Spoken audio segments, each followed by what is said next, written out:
ठीक है, इसमें हम क्या पढ़ेंगे, WTO के बारे में। यार ये तो चल नहीं रहा। ठीक है, WTO वर्ल्ड ट्रेड ऑर्गेनाइजेशन, जिसको ठीक कहते हैं विश्व व्यापार संगठन। ठीक है, अब इसके बारे में पढ़ेंगे। ये क्या होता है, इसका नाम है विश्व व्यापार संगठन। ये विश्व के व्यापार को संगठित करने का कार्य करता है और उसको कंट्रोल करने की कोशिश करता है। ठीक है, मतलब जैसे कि दोनों देशों के बीच में लड़ाई ना हो जाए और किसी भी देश के बीच में किसी के साथ कोई बुरा व्यवहार ना हो, इस तरीके की चीज़ें जो है वह हेल्प कर देगा। ये पहले से ऐसा नहीं था। ये कब बना, हमारा 1995 में ये बना। लेकिन इससे पहले हमारी क्या थी, 1948 में आपका बना था GATT बना था आपका 1948 में। इसको सभी लोगों ने मतलब डिसाइड किया कि एक इस तरीके का संगठन, इस तरीके की ऑर्गेनाइजेशन जो है होनी चाहिए, जो कि हमारी ट्रेड को कंट्रोल करे और नियंत्रण करे। जैसे जब हमारी वर्ल्ड वॉर के बाद हम लोगों ने क्या किया था, लोगों ने क्या करते, वर्ल्ड वॉर के बाद लोगों ने टैक्सेस लगाने शुरू कर दिए थे। तो इससे क्या था, हमारा इम्पोर्ट एक्सपोर्ट जो था वो घट गया था। इम्पोर्ट एक्सपोर्ट क्या हो गया था, हम लोगों का घट गया था। लोगों के बीच का जो व्यापार था, व्यापार क्या होता जा रहा था, बीच में समाप्त होता जा रहा था। तो उसके बाद आपकी जो ये आई थी GATT आई थी, जो इस चीज़ को कंट्रोल करने की कोशिश कर रही थी और जितने टैक्सेस वगैरह लग रहे थे उसको ठीक करने की कोशिश कर रही थी। मतलब दोनों जो व्यापार हैं वो लोग कंटिन्यू करना शुरू कर दे। ये चीज़ बॉडी तो बनी थी, लेकिन क्या हुआ था, ये बॉडी बनी तो थी लेकिन ये क्या थी, परमानेंट नहीं थी। उसके बाद एक परमानेंट बॉडी बन के आई। ये परमानेंट बॉडी जो आपकी बन के आई उसको कहते हैं वर्ल्ड ट्रेड ऑर्गेनाइजेशन, जो कि आपकी 1995 में बनकर आई थी। ठीक है, फिर उसके बाद आपकी जो परमानेंट बॉडी बन के आई, जो 1995 में बन के आई, जो कि आपके टैरिफ्स वगैरह को, जिसको कहते हैं, जो कि जो आप ट्रांसफर, जब एक कंट्री इधर, एक कंट्री से दूसरी कंट्री में चीज़ें जाती हैं, टैरिफ का मतलब होता है जो बीच में, उसके बीच की जो रोकथाम वगैरह होती है, रोकथाम जो होती है उसके बीच को जो होता है उसको कहते हैं हम टैरिफ। उसको कंट्रोल और नियंत्रण करने की कोशिश कौन करता है, आपका WTO। ठीक है, उसको कोशिश करने की कोशिश करता है और ये सोचता है कि फ्रीली व्यापार जो है कंट्री के बीच में हो। ये क्या करेगा, जिससे हमारा जो व्यापार है वो क्या होगा, बढ़ेगा। फ्रीली होगा तो व्यापार क्या होगा, बढ़ेगा। ठीक है, ये कोशिश करता है आपका WTO वर्ल्ड ट्रेड ऑर्गेनाइजेशन। ये भी देखता है कि दोनों कंट्रीज के बीच में किसी तरीके की लड़ाई या किसी भी तरीके का कुछ दिक्कतें ना हो और आपस में आराम से जो ट्रेड है दोनों कंट्रीज के बीच में आराम से हो जाए। ठीक है, ठीक है, अब ये पढ़ेंगे इसमें। फिर हम पढ़ेंगे इश्यूज। इश्यूज क्या है, issues with WTO world trade organisation के साथ कौन कौन से इश्यूज जो है वर्ल्ड ट्रेड ऑर्गेनाइजेशन के साथ होते हैं। अब मानो वर्ल्ड ट्रेड ऑर्गेनाइजेशन कहता है कि बिजनेस जो है वो आप क्या करो, फ्रीली ट्रेड जो है वो करो, ये वर्ल्ड ट्रेड ऑर्गेनाइजेशन कहता है। लेकिन ये डिमांड जो है डेवलपिंग कंट्रीज, जो डेवलपिंग कंट्रीज है, जो अब डेवलप कर रही हैं, वो क्या है, इसके अगेंस्ट में है। अगेंस्ट में किसके हैं, WTO के। ये कहता है फ्रीली बिजनेस होना चाहिए। फ्रीली बिजनेस तो होगा, लेकिन फ्रीली बिजनेस से क्या होगा, जो बाकी जो डेवलप कंट्रीज की जो पॉपुलेशन है, वो जो हमारी मार्केट है उसको कवर करने की कोशिश करेगी। तो ये किसको इम्पैक्ट करेगा, डेवलपिंग कंट्रीज को। जो कंट्री डेवलपिंग कर रही है, सुनो मेरी बात, WTO क्या चाहता है, फ्रीली बिजनेस हो। फ्रीली जो है वो फ्रीली ट्रेड दो कंट्रीज के बीच में हो। अगर फ्रीली जो ट्रेड होगा कंट्रीज के बीच में, तो जो बाकी जो डेवलप कंट्री है उसके जो लोग हैं वो हमारी डेवलपिंग कंट्रीज की मार्केट को कवर आके कर लेंगे। तो डेवलपिंग कंट्रीज अपना सामान कहाँ बेचेगी, क्योंकि इनके जो डेवलपिंग कंट्रीज है उसके अंदर में उसके जो लोग हैं वो किसकी डिमांड करने लगेंगे, जो बाहर से सामान आ रहा है। अगर ज़्यादा से ज़्यादा सामान फ्रीली कर दिया तो ये लोग जो हैं डेवलपिंग जो कर रहे हैं, इनका सामान कहाँ बिकेगा। इसकी वजह से ये फ्री ट्रेड को थोड़ा सा अगेंस्ट हो जाती है। जो कंट्री डेवलप करती है कहते हैं फ्री ट्रेड नहीं होगा, फ्री ट्रेड होगा तो लोग बाहर से ज़्यादा चीज़ें हमारे कंट्री में आकर बेचेंगे। ठीक है, ये कहती है taken away in developed countries for their own tariff maximization. Developed country no fully open market for developing countries. और क्या करता है, जो आपकी डेवलप कंट्रीज होती हैं, डेवलप कंट्रीज क्या करती हैं, ये बहुत तेज होती हैं। ये क्या करती है, इनके कंट्री में कोई चीज़ जाती है तो ये टैक्स लगाती हैं। हमारे यहाँ से हमारे कंट्री में कोई बाहर की चीज़ें आती हैं तो वो क्या होती है, वो फ्री की आती हैं, वो हमारे कंट्री में फ्री की लेगा, लेकिन हमारी कंट्री हाँ उस पर वो टैक्स लगाते हैं। ठीक है, तो ये उस चीज़ के अगेंस्ट में होती है कि इससे हमारा नुकसान हो रहा है। हम अगर अपनी कोई चीज़ बेचेंगे तो उस पर टैक्स देना पड़ेगा और हमारे कंट्री में कोई चीज़ आ रही है तो उस पर टैक्स नहीं देगा कोई भी, तो ये हम लोगों का नुकसान होता है। इस चीज़ को ये क्या करती है, WTO के, इस वजह से जो हमारे जो लोग हैं वो WTO को अगेंस्ट कुछ ना कुछ करते हैं। ठीक है, फिर आ जाता है आपका ignore issues with the health. जो काफ़ी सारे लोग जो ट्रेड करते हैं, WTO हेल्थ वगैरह के हेल्थ के इश्यूज को, बाकी सारे मैटर्स को क्या करती है, इग्नोर करती है। ये सिर्फ कहती है ट्रेड के चीज़ को देखती है, ये हेल्थ वगैरह के इश्यूज को इग्नोर कर देती है, उसके ऊपर ये ध्यान नहीं देती। ठीक है, फिर आ जाता है आपका regional trade block. Regional trade block का मतलब होता है कि जो आपके प्रादेशिक व्यापार समूह है। प्रादेशिक व्यापार समूह का मतलब होता है जैसे आपके जो कंट्रीज है वो क्या करती है, डिफरेंट कंट्रीज आकर एक एसोसिएशन, कुछ संगठन बना लेती हैं, अब इस संगठन के बीच में जितने कंट्रीज होंगी वो क्या करेंगी, फ्री ट्रेड करेंगी। ठीक है, इस संगठन के बीच में जितनी कंट्रीज होंगी वो फ्री ट्रेड करेंगी।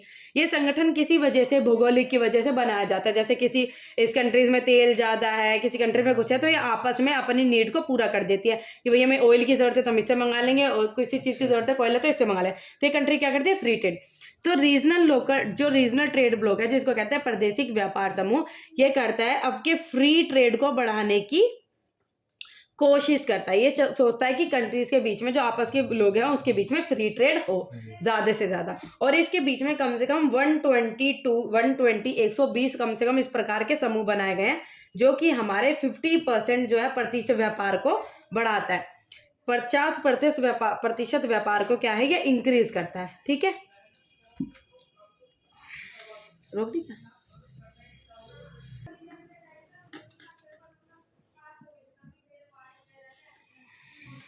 अब कंसर्न रिलेटेड टू आईटी जो आपके जो इंटरनेशनल ट्रेड है उसके साथ कौन कौन से मामले जो हैं वो रहते हैं, कौन कौन सी चीज़ें, अंतर्राष्ट्रीय व्यापार से संबंधित मामले, कौन कौन से मामले जो अंतर्राष्ट्रीय व्यापार से संबंधित होते हैं।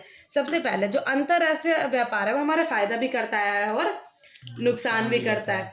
अंतर्राष्ट्रीय व्यापार होगा तो हम लोगों का जो स्टैंडर्ड ऑफ लिविंग है, जिसको कहते हैं रहने का तरीका, वो क्या हो जाएगा, इम्प्रूव हो जाएगा। क्यों? क्योंकि हमें बाहर के लोगों की टेक्नोलॉजी और चीज़ें मिल रही है, हमारी कंट्री जो है वो और भी ज़्यादा डेवलप करती रहेगी, डेवलपमेंट होता रहेगा हमारी कंट्रीज़ में और भी ज़्यादा। हम लोगों को काफ़ी तरीके के बेनिफिट्स मिलेंगे, जैसे कि स्पेशलाइजेशन का। हम लोग जो है अगर हमारे यहाँ पे इस तरीके की टेक्नोलॉजी या कोई चीज़ नहीं होती तो बाहर की कंट्रीज़ के लोगों की हेल्प लेके या फिर बाहर से कुछ तरीके की टेक्नोलॉजी मंगा के हम अपनी कंट्रीज़ में ये कर सकते हैं।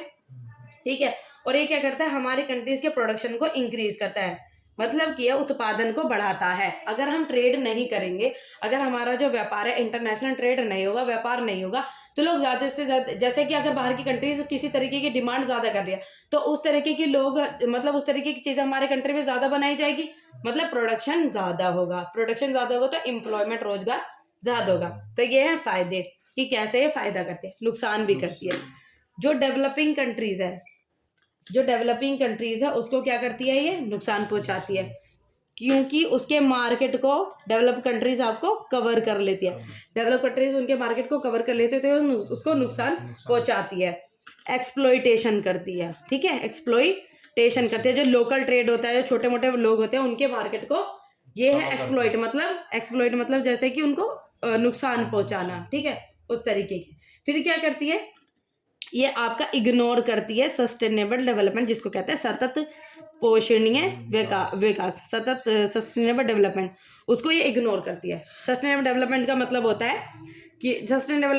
होता है कि हम फ्यूचर को देख के संसाधन यूज़ करते हैं, हम चीज़ों को, रिसोर्सेज को अननेसेसरी यूज़ ना करें, हम उनको भविष्य के सोचकर इस्तेमाल करें। तो ये जो आपके जब ट्रेड इस तरीके से होने लगता है बहुत ज़्यादा, तो ये सस्टेनेबल डेवलपमेंट को भूल जाता है कि हम लोगों का कुछ भविष्य भी, और भविष्य के लिए भी कुछ चीज़ें बचानी, और हमारे पास संसाधन क्या है, कम है। ठीक है, तो ये क्या करती है, उसको इग्नोर कर देती है। तो ये कुछ इसके नेगेटिव पॉइंट्स है। ठीक है, अब आ जाती है gateway to the international trade. International trade जो है उसके ट्रेड करने के कौन कौन से रास्ते हैं, गेटवेज।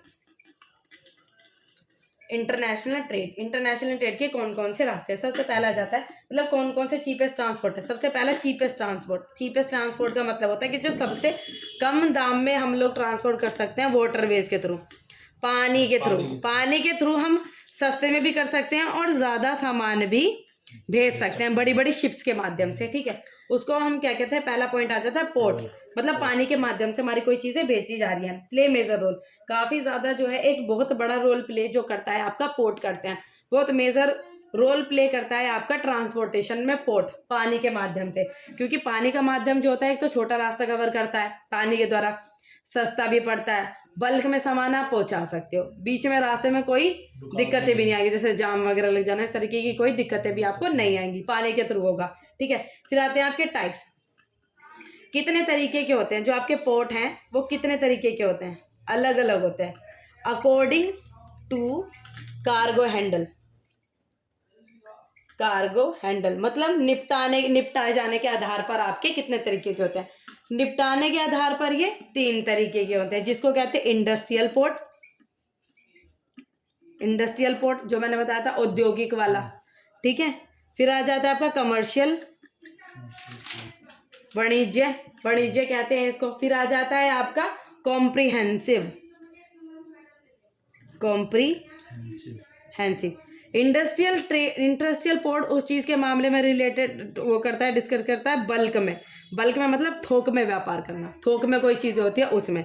कमर्शियल होता है आपका, कमर्शियल में आप क्या करते हो, port handle bulk and general cargo in the large mental, मतलब जो आपके मैन्युफैक्चर गुड होते हैं, जो बने हुए गुड्स होते हैं उनसे रिलेट ये काम करता है कमर्शियल गुड।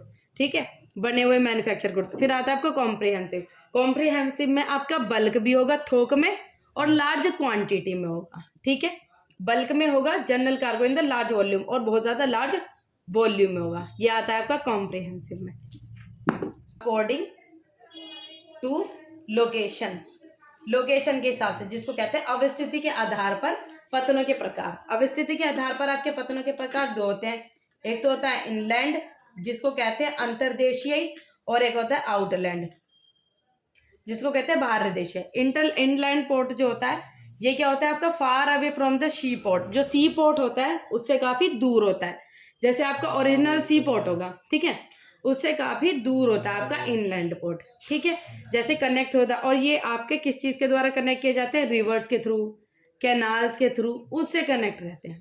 ठीक है, फिर आ जाता है आपका आउटलैंड में आपको बताया था, बड़ी बड़ी शिप्स होती हैं, इसमें पानी बहुत ज़्यादा गहरा होता है, अगर इसके द्वारा कोई चीज़ लाई जाती है तो वो कहीं पर भेजी जाती है, तो वो उसके द्वारा किसी ट्रांसपोर्ट के द्वारा भेजी जाती है, गाड़ी वगैरह के द्वारा कोई चीज़ वो भेजी जाती है। जैसे मैंने आपको बताया था कि अगर उसने कोई सामान उतारा तो वहाँ पे गाड़ियाँ आएंगी, बहुत सारी गाड़ियाँ उसके सामान को लेके जाएंगी। ठीक है, बहुत ज़्यादा दूर होता है, बहुत ज़्यादा बड़ा साइज होता है इसका। ठीक है, ऑन द बेसिस ऑफ, फिर आता है आपका on the basis of specialize function, विशिष्टीकरण के हिसाब से। स्पेशलाइज फंक्शन का मतलब होता है कुछ पोर्ट ऐसे होते हैं जिनका कुछ एक ही तरीके का कुछ काम होता है, मतलब उनको डिसाइडेड होता है उनको इस तरीके का काम जो है करना है। सबसे पहला आ जाता है ऑयल पोर्ट जहाँ पे तेल का लेन देन, इस तरीके का पोर्ट जो काम करता है वो उस तरीके के जो ऑयल पोर्ट होता है। फिर आते हैं आपके ये वाले मार्ग पतन का मतलब होता है जहाँ पे आपके विश्व केंद्र के जितने भी सारे आपके निर्यात वगैरह लाकर वहां पर इकट्ठे किए जाते हैं। फिर आता है आपका नहीं वो होता है आपका एंट्री पोर्ट। हाँ, एंट्री पोर्ट ये वाला है आपका। एंट्री पोर्ट होता है आपका आंत्रपोपतन में आपका वो होता है जैसे आपको जितनी भी चीज़ें एक्सपोर्ट करनी है ना, वो यहाँ पर लाकर आप चीज़ें इकट्ठी कर दोगे।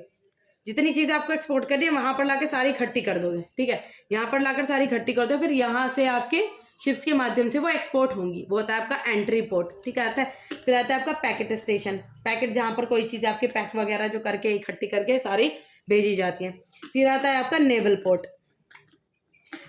पोर्ट होता है जिसको कहते हैं नौसेना का पोर्ट, जहाँ पे आपकी जैसे नेवी से जुड़े हुए जो पोर्ट होते हैं वो होते हैं। ये आपकी नेवी जो सेना होते हैं वो, ये होता है आपका सोशल वेलफेयर के लिए, जैसे सामाजिक के लिए बहुत ज़्यादा मदद करता है, ये लोगों की हेल्प करता है। जैसे शिप की किसी भी तरीके की किसी को कोई दिक्कत हो गई हो शिप से जुड़ी हुई, जैसे किसी का कोई ट्रांसपोर्ट रुक गया हो, तो वहाँ पे जाके ये जो नेवी है वहाँ पर जाकर उनकी मदद करते हैं, बहुत ज़्यादा हेल्प करते हैं। ये हेल्प प्रोवाइड करते हैं, रिपेयर करते हैं और सारे सामाजिक के लिए हेल्प करते हैं। तो बस यही है चैप्टर इसका।